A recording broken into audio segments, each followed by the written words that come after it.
بسم الله الرحمن الرحيم. السلام عليكم ورحمة الله وبركاته. إن الحمد لله نحمده ونستعينه ونستغفره ونعوذ بالله من شرور أنفسنا ومن سيئات أعمالنا. من يهده الله فلا مضل له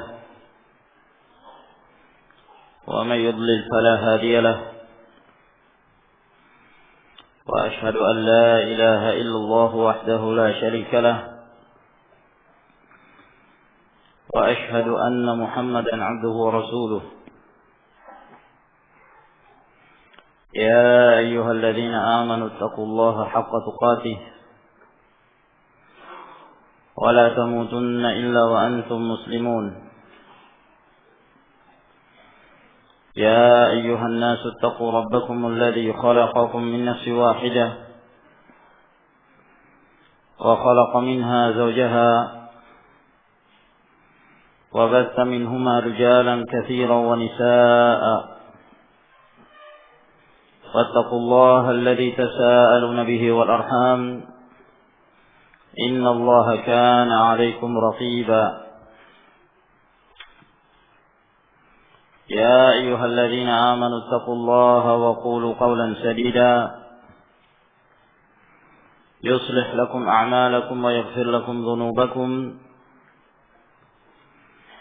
ومن يطع الله ورسوله فقد فاز فوزا عظيما.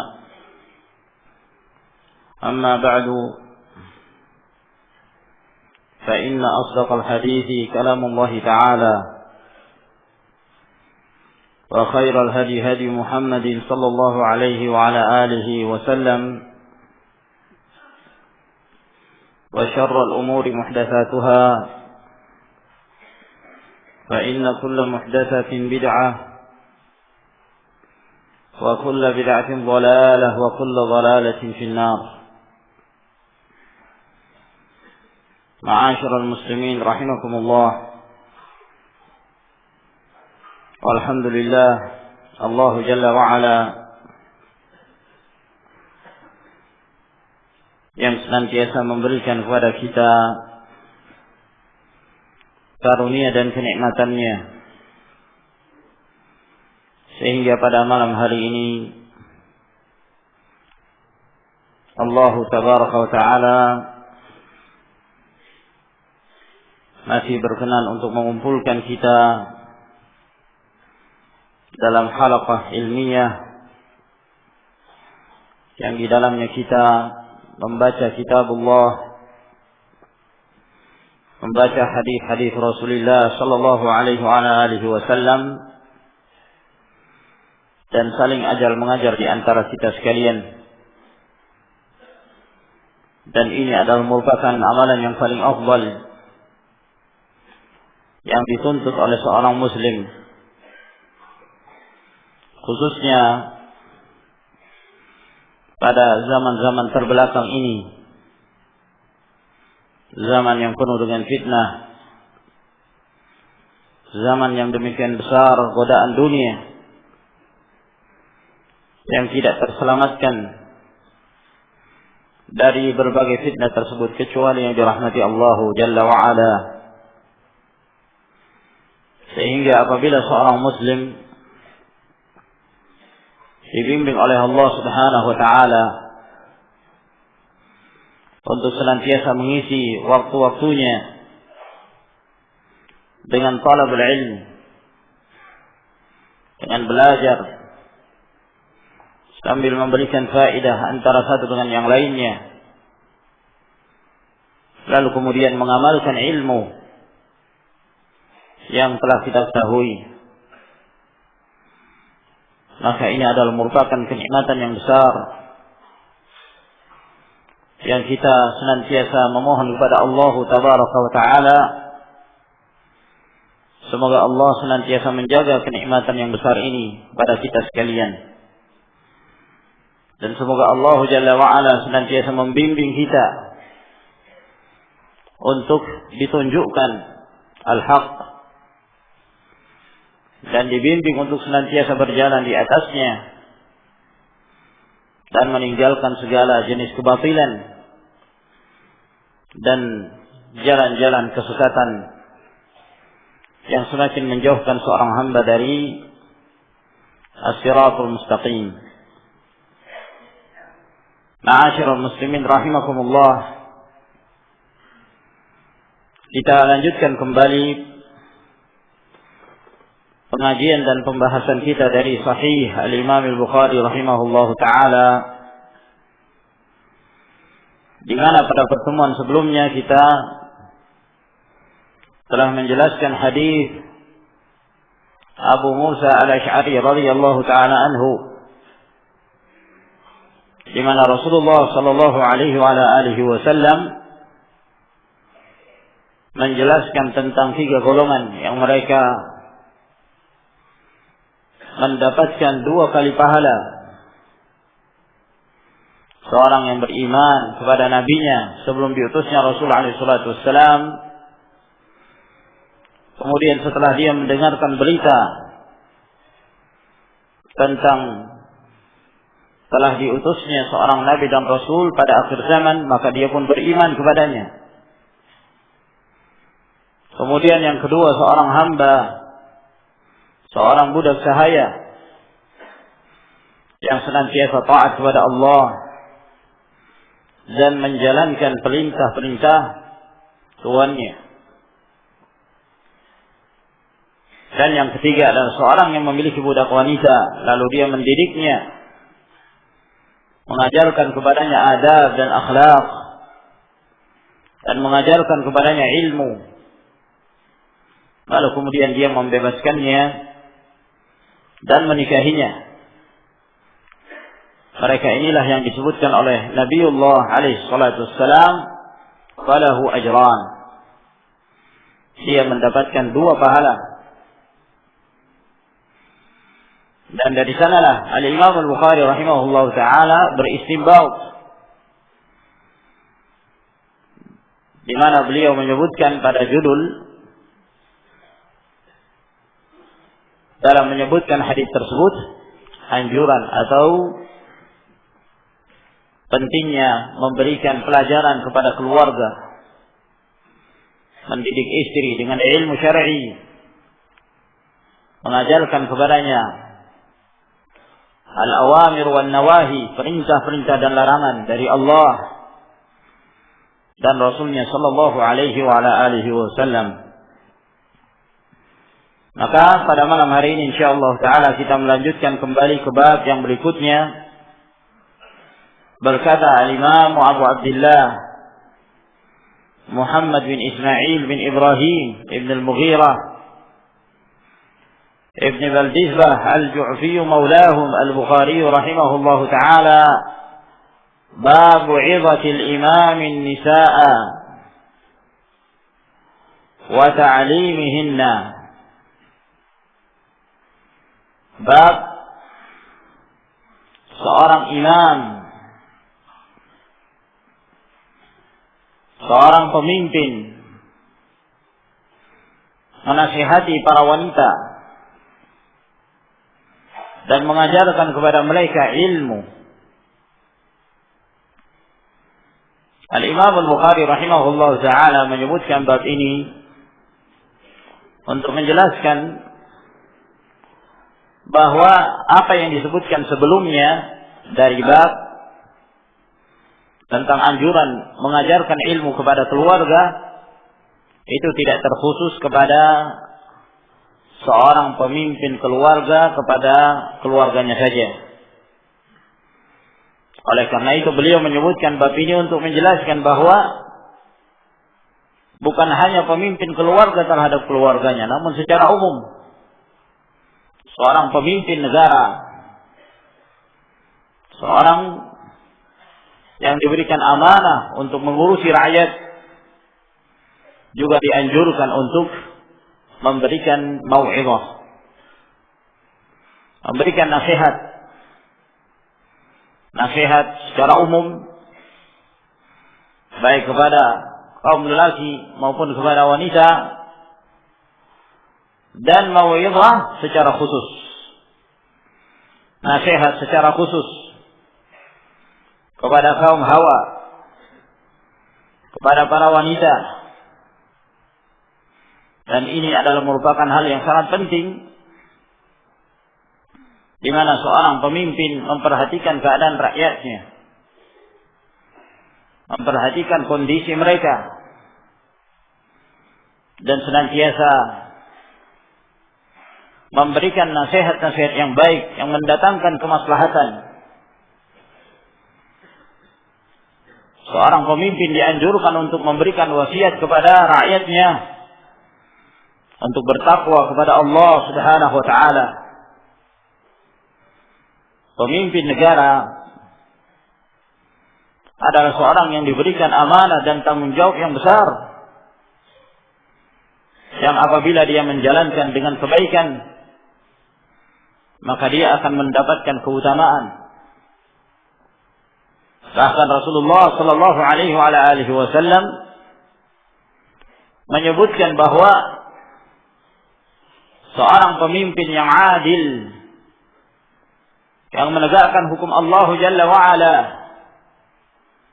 termasuk di antara 7 golongan yang akan diberikan naungan oleh Allah Subhanahu wa taala, di mana tidak ada naungan kecuali naungannya pada yaumul qiyamah.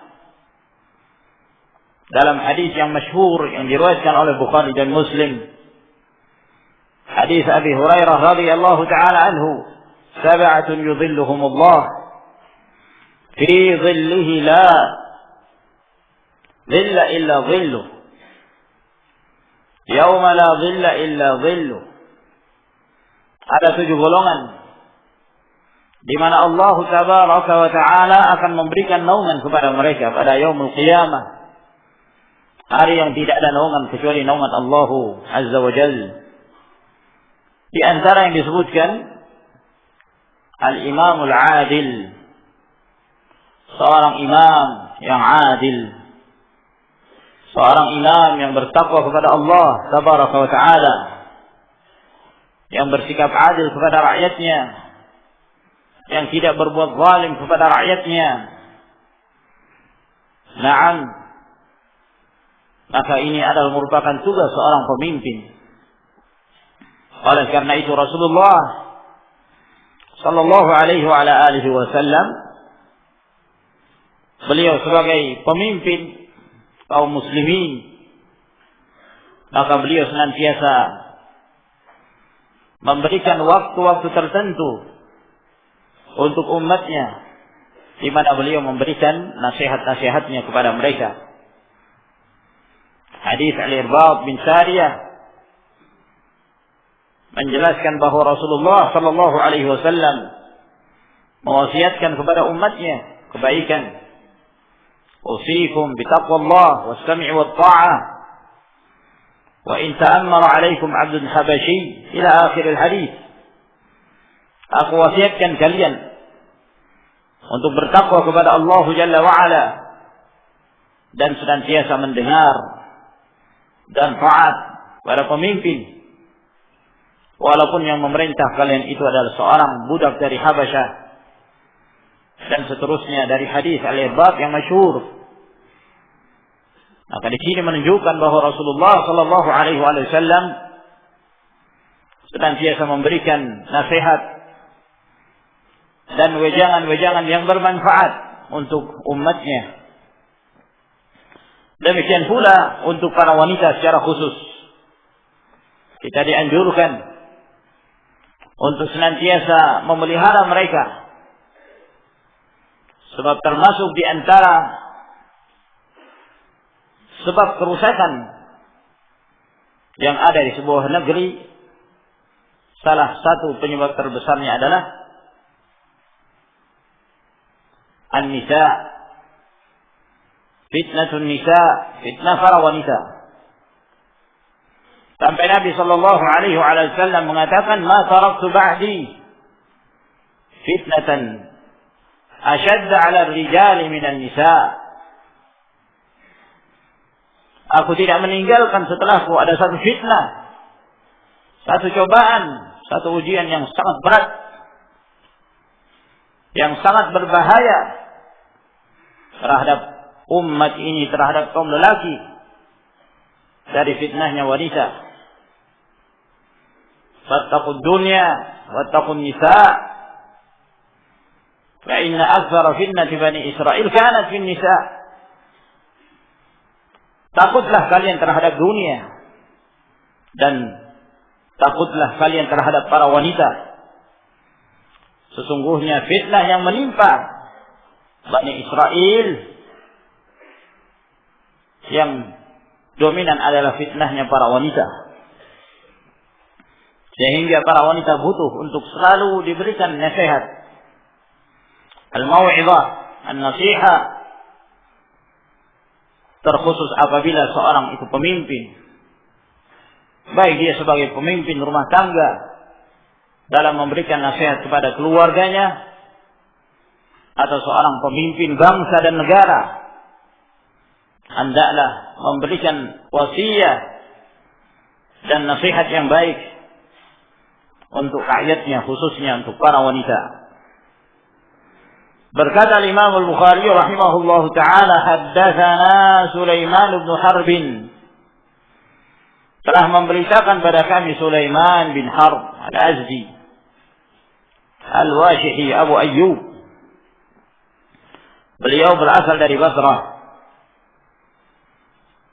Qala haddatsana Syu'bah bin Al-Hajjaj Abu Bistam Al-Wasiti ثم البصري عن أيوب ابن أبي تميمة كيسان السختياني Abu Bakar, beliau juga berasal dari Basrah. Qala sami'tu Atha, beliau berkata aku mendengarkan Atha ibn Abi Rabah Al-Qurashi Abu Muhammad Al-Makki, salah seorang di antara murid yang banyak sekali meriwayatkan hadis-hadis dari Ibnu Abbas. Beliau berkata, sami'tu Ibnu Abbas radhiyallahu anhuma habru hadhihi al-ummah, imam alim mufassir, barakah dari doa Nabi sallallahu alaihi wasallam kepada beliau. Maka sanad dari riwayat al-Imam Al-Bukhari rahimahullah ta'ala ini seluruhnya orang-orang berasal dari Basrah kecuali Atha, Ayyub, Syu'bah, Sulaiman bin Harb. Mereka semua adalah perawi-perawi yang berasal dari Basrah. Adapun Atha dari Makkah, dan Atha inilah yang meriwayatkan hadis dari Ibnu Abbas radhiyallahu ta'ala anhuma. Qala, beliau berkata, asyhadu 'ala an-nabiy sallallahu alaihi wa ala alihi wasallam. Kata Ibnu Abbas, aku mempersaksikan atas Nabi sallallahu alaihi wasallam. Atau qala Atha'un, ataukah berkata Atha. Ini keraguan di sini dari perawi.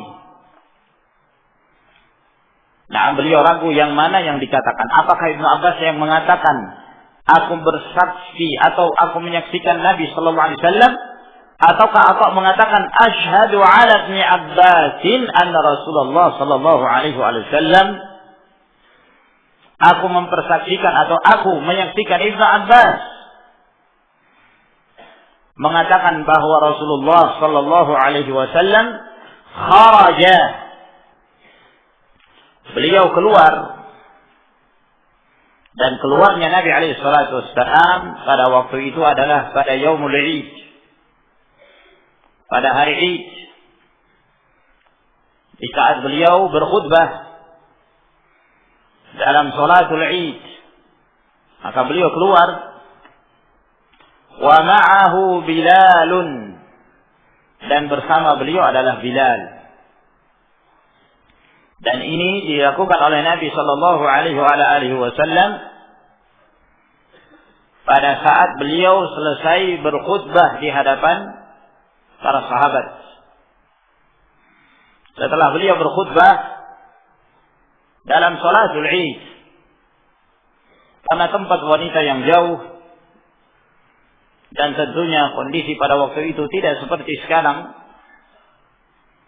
suara tidak tersampaikan untuk kaum wanita, sehingga Rasulullah Shallallahu Alaihi Wasallam setelah beliau selesai berkhutbah, beliau turun, beliau keluar kemudian bersama Bilal menuju ke tempat para wanita. Fa dhanna annahu lam yusmi'. Maka Rasulullah alaihi salatu wassalam menyangka bahwa beliau tidak memperdengarkan kepada para wanita, yakni pada saat beliau berkhutbah. Pada saat beliau berkhutbah, pada khutbah beliau di hadapan para sahabat kaum lelaki. Karena beliau menyangka bahwa para wanita tidak mendengarkan, maka beliau mendatangi mereka. Fawa'adhahunna.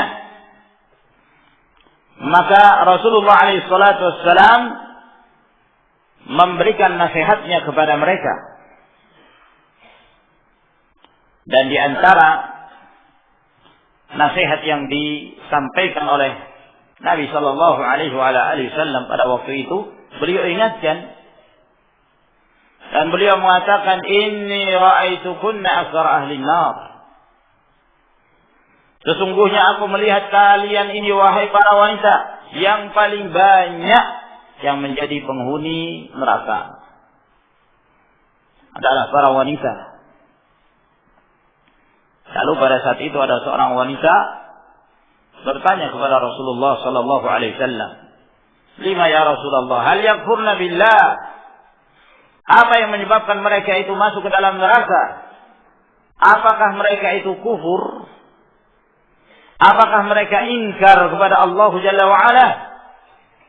Kata Nabi sallallahu alaihi wasallam, "La. Bukan itu. Yakfurna al-ashir wa yakfurna al-ihsan.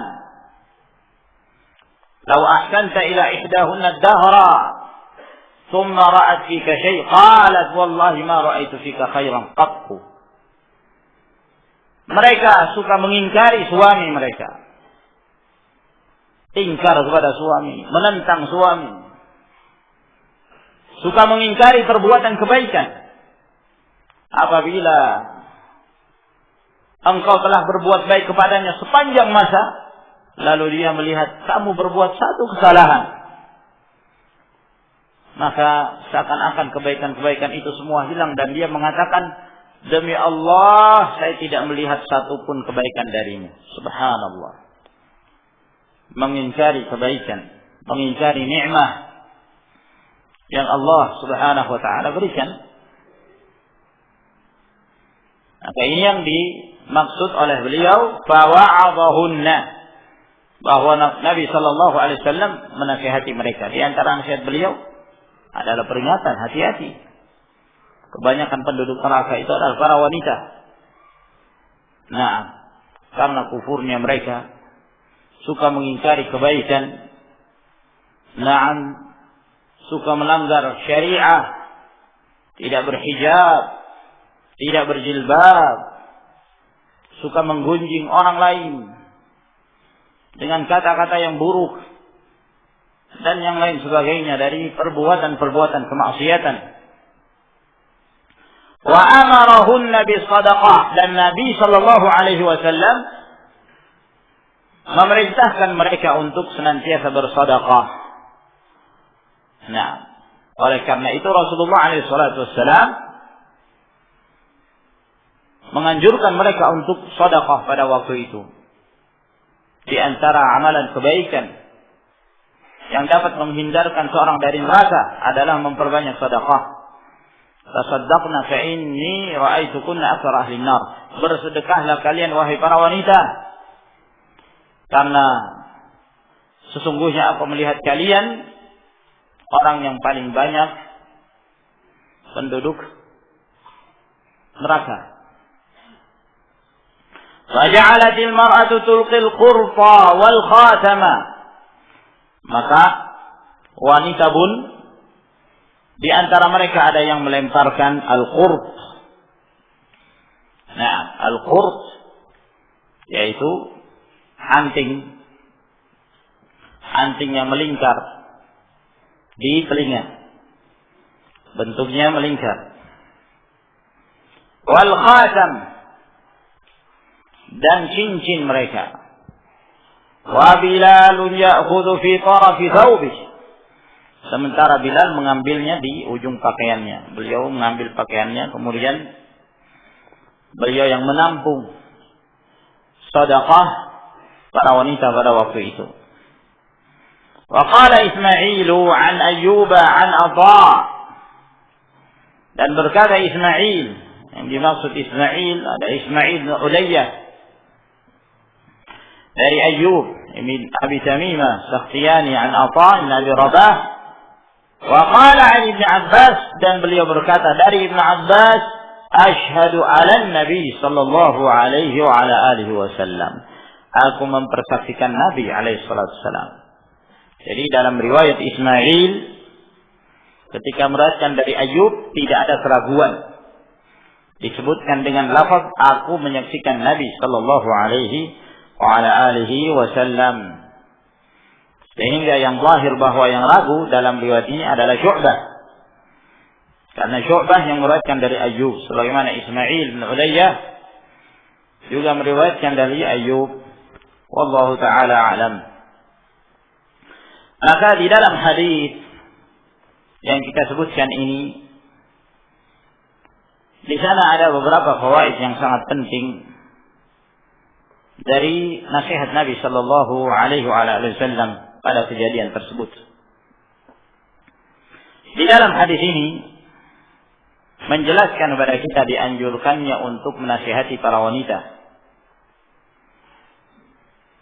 Al-mau'izah, suatu nasihat itu dituntut, dianjurkan kapan saja. Namun dianjurkan pada Yaumul Id, lebih ditekankan pada Yaumul Id, karena itu adalah merupakan waktu dan kesempatan yang jarang sekali terjadi. Dalam setahun hanya 2 kali. Nah, maka itu adalah merupakan perkumpulan yang besar. Dan di sanalah hadir para wanita. Oleh karena itu, Rasulullah sallallahu alaihi wasallam memerintahkan pada para wanita untuk keluar pada Yaumul Id. Sampai-sampai wanita yang dalam keadaan haid pun diperintahkan untuk keluar. Sampai-sampai di antara para wanita yang tidak punya jilbab, kata Nabi sallallahu alaihi wasallam, litulbisha ukhtuha min jilbabiha, hendaklah saudaranya yang memiliki kelebihan jilbab meminjamkan kepadanya jilbab, agar kemudian dia keluar. Di antara hikmah keluarnya para wanita pada Yaumul Id adalah mendengarkan kebaikan, yashhadna al-khaira wa da'wat al-muslimin. Hadis Ummu Athiyah, ya, yang diriwayatkan oleh Bukhari dan Muslim, yang menunjukkan diperintahkannya kaum wanita untuk keluar pada Yaumul Id. Nah, selama mereka tidak punya udzur dan haid tidak menghalangi mereka untuk menghadiri hari tersebut, maka ini menunjukkan bahwa hari Id tempat berkumpulnya kaum muslimin wal muslimat, maka kesempatan untuk memberikan wasiat, nasihat, al-mau'izah kepada mereka.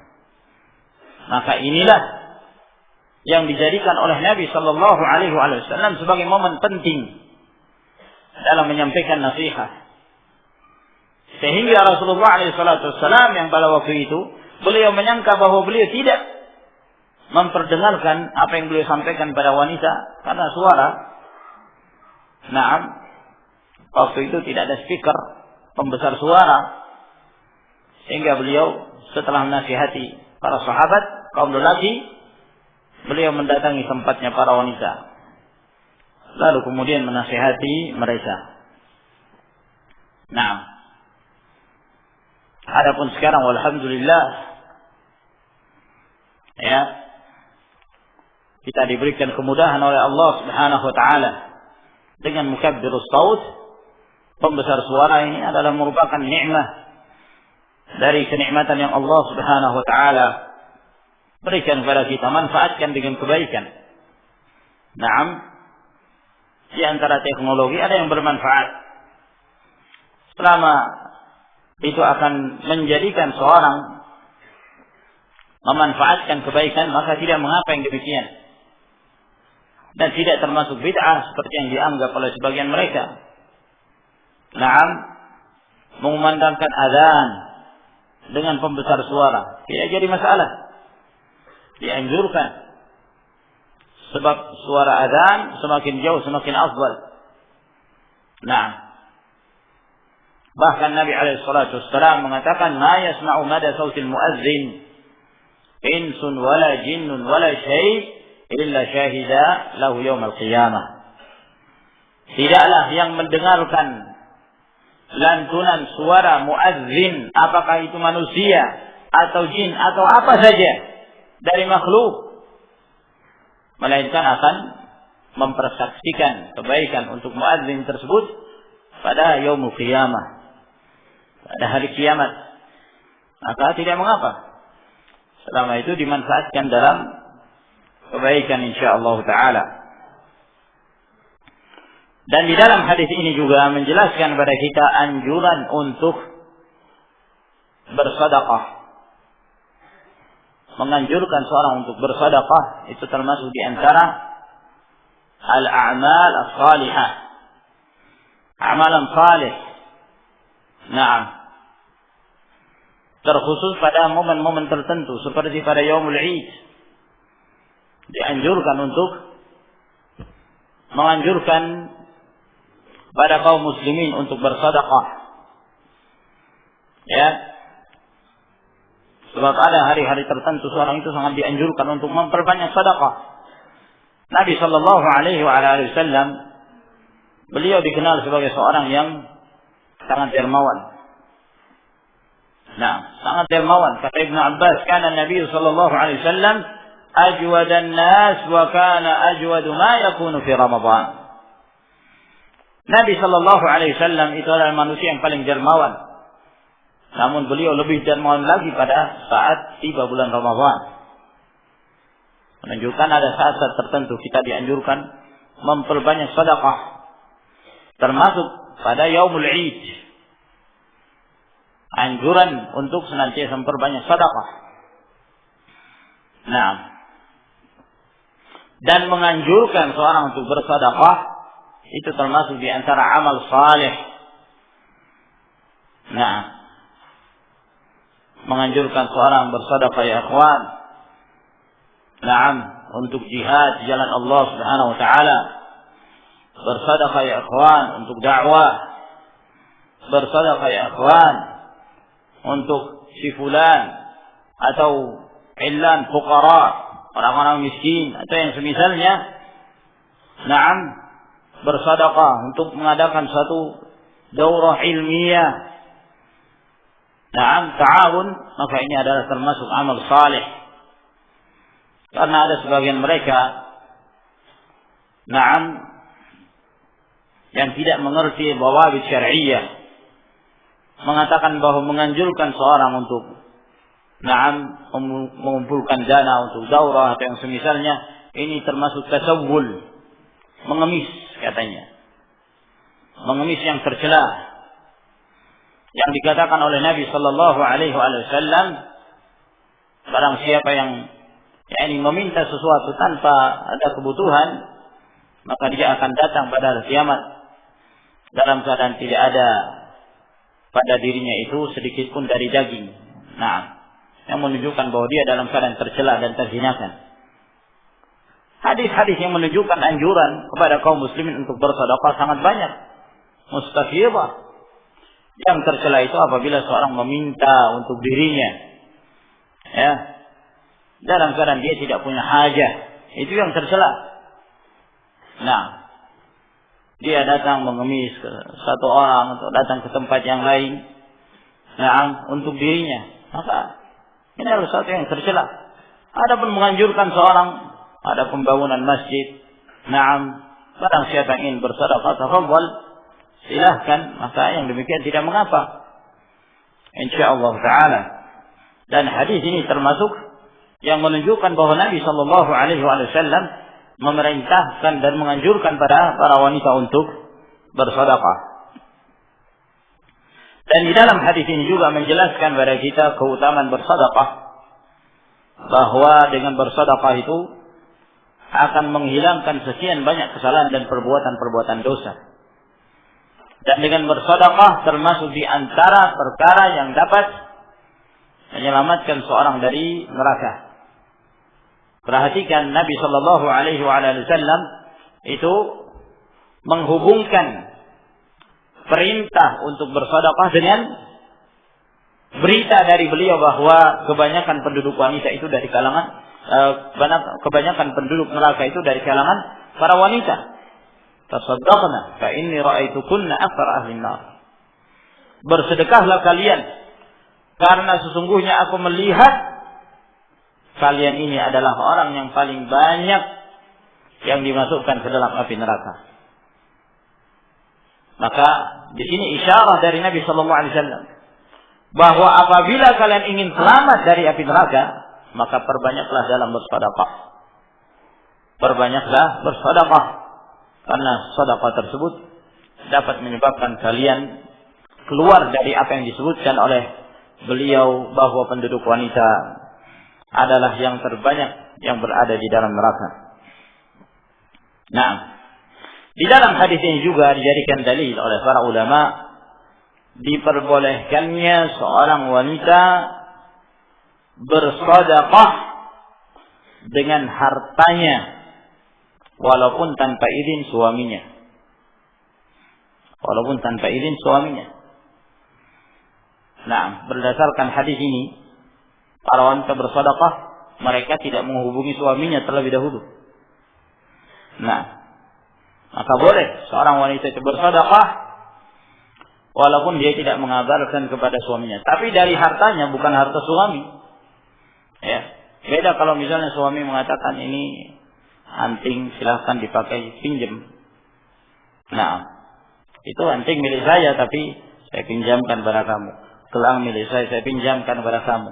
Itu tetap milik suaminya, maka tidak diperbolehkan. Tapi kalau sudah diberikan, apakah hibah itu dari suaminya atau dari yang lainnya, atau mungkin peninggalan orang tuanya dari harta warisan, maka diperbolehkan. Diperbolehkan untuk bersedekah walaupun tanpa izin dari suami. Di dalam hadis ini juga menjelaskan kepada kita atau memberikan isyarat dibolehkannya seorang wanita melubangi telinganya untuk memasang anting atau yang semisalnya. Nah, karena ada sebagian para ulama mengatakan tidak boleh, itu menyiksa diri, melubangi anting. Nah, seperti Ibnu Jauzi atau yang lainnya, namun yang zahir diperbolehkan. Hadis ini menunjukkan bolehnya. Ya, Al-Qurta menunjukkan bahwa para sahabiyat mereka menggunakan anting-anting, dan anting tersebut termasuk di antara anting yang melingkar. Kalau telinga tidak dilubangi, gimana cara memakainya? Hanya dipasang begitu saja? Nah, secara kebiasaan bahwa itu dilubangi. Dan ini adalah merupakan perkara yang ma'ruf sejak zaman dahulu. Nah, maka ini menunjukkan bahwa hal tersebut dibolehkan.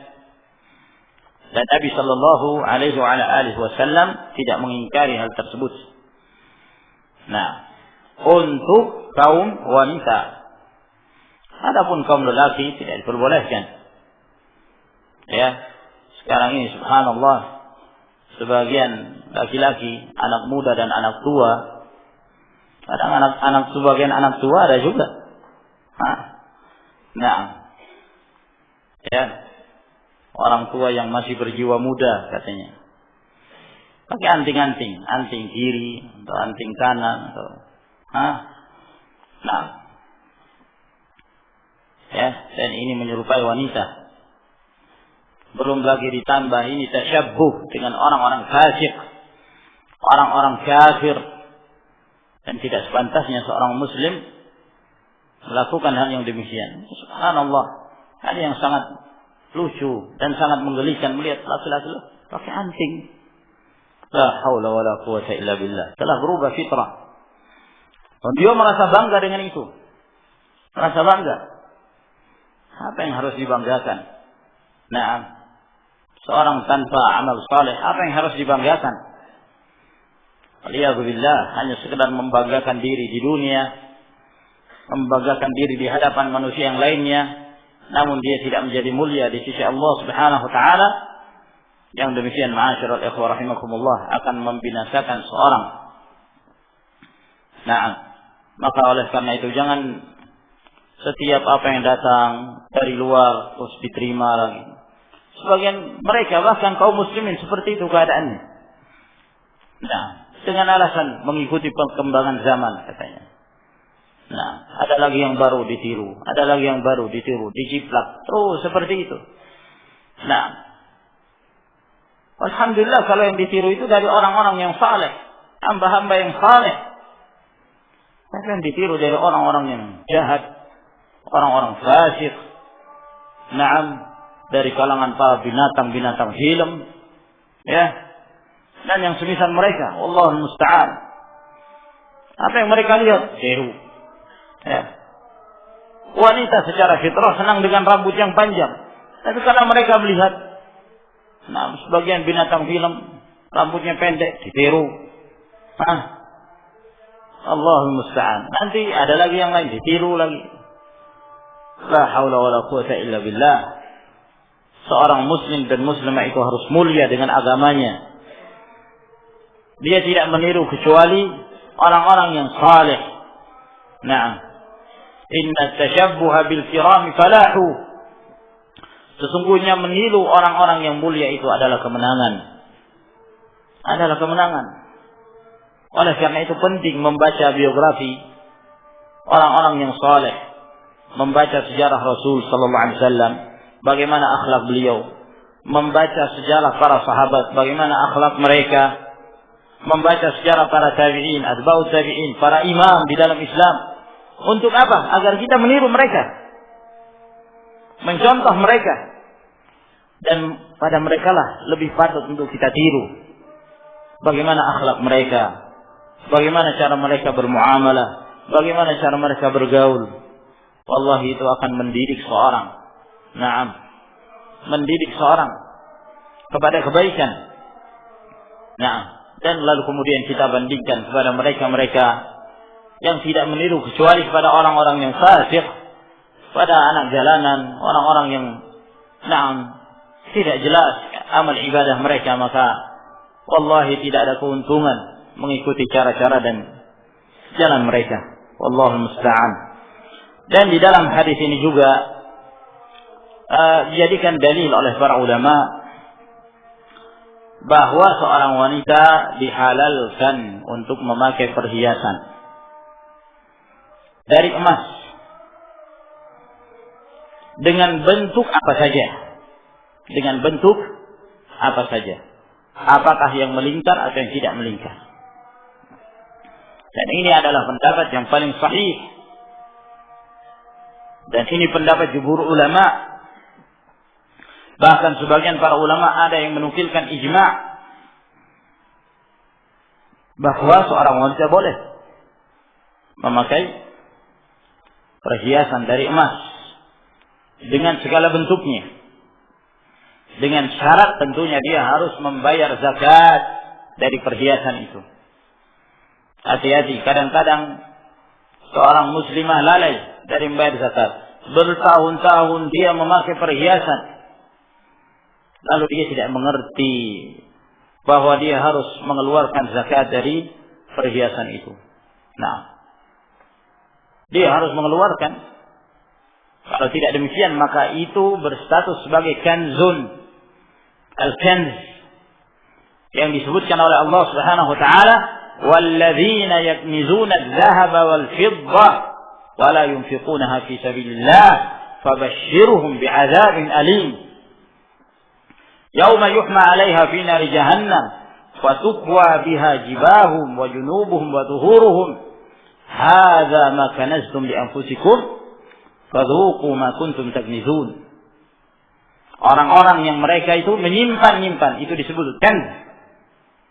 Yang dimaksud kanzun adalah seorang yang menyimpan harta emas atau perak tanpa dikeluarkan zakatnya. Nah, adapun kalau dikeluarkan zakat walaupun dia simpan maka tidak termasuk kanz.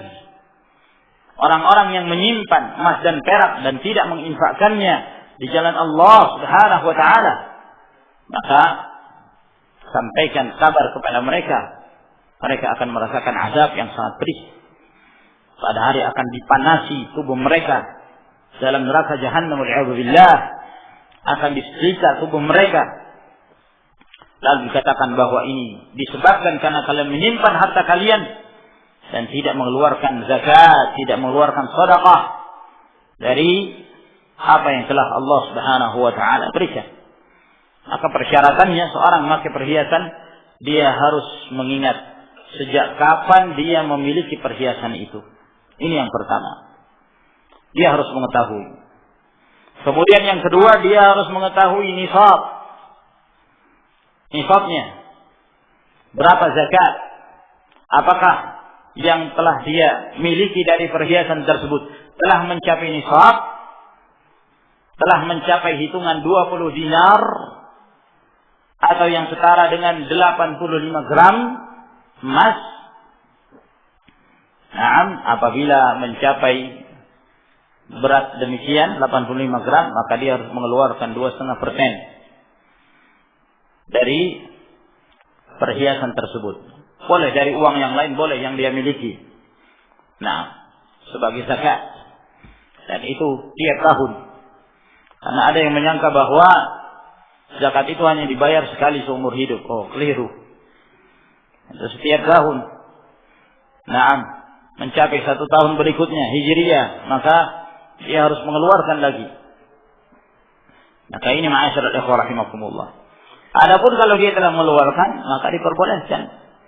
Nabi sallallahu alaihi wasallam mengatakan uhilla adh-dhahabu wal hariru li'inati ummati wa hurrima 'ala dzukuriha.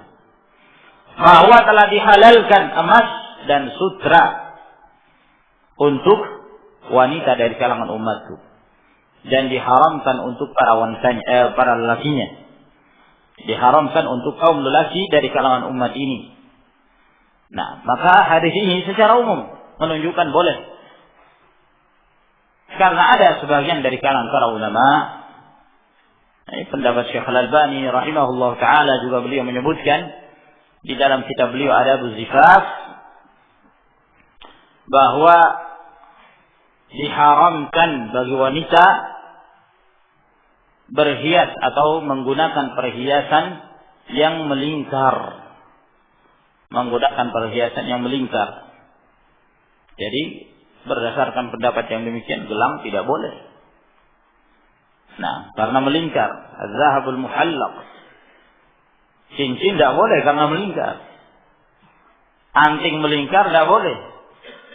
Nah, walhasil kalau demikian, ya perhiasan hampir semua tidak diperbolehkan karena melingkar. Dan ini wallahu taala alam qaulun dhaif, dan jumhur para ulama bahkan sebagian menyebutkan ijma' tentang diperbolehkannya. Adapun tentang hadis yang larangan yang menunjukkan secara zahir menunjukkan pelarangan menggunakan sesuatu yang melingkar, terjadi khilaf di kalangan para ulama ya tentang kedudukan hadis tersebut. Kemudian mereka yang menganggap bahwa hadis itu sahih, mereka juga menganggap bahwa itu mansukh. Riwayat tersebut telah mansukh dengan hadis-hadis yang datang setelahnya yang menunjukkan dihalalkannya. Adapun larangan Nabi sallallahu alaihi wasallam kepada Fatimah radhiyallahu ta'ala anha untuk memakai perhiasan tersebut, para ulama memahaminya bahwa yang dimaksud bahwa Nabi alaihi salatu wasallam menginginkan dari keluarganya agar bersikap zuhud dan tidak mengharamkan secara mutlak untuk kalangan para wanita.